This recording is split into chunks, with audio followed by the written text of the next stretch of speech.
મહારાષ્ટ્રમાં આજે મુખ્યમંત્રીના નામની થશે જાહેરાત। દિલ્હી પહોંચ્યા શિંદે, ફડણવીસ અને અજિત પવાર। સરકારની રચના ઉપર પણ થશે ચર્ચા।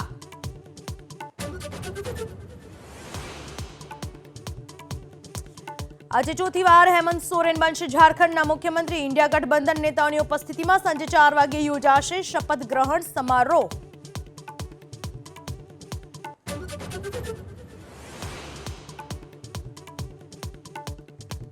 આજે સવારે 11 વાગ્યે સંસદ તરીકે શપથ લેશે પ્રિયંકા ગાંધી। પ્રથમવાર વાયનાડથી ચૂંટણી લડીને જીત્યા પ્રિયંકા।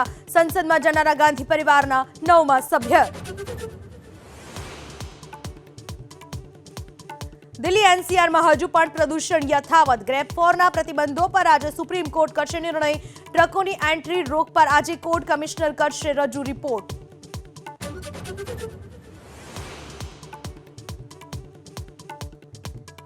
સુરતમાં સિટી બસ ફરી એકવાર વિવાદમાં। વિપક્ષ નેતા અને કોર્પોરેટર્સની સરપ્રાઇઝ વિઝિટમાં સામે આવી ગોબાચારી। વિજિલન્સ ટીમને તત્કાળ બોલાવી કરાઈ કાર્યવાહી।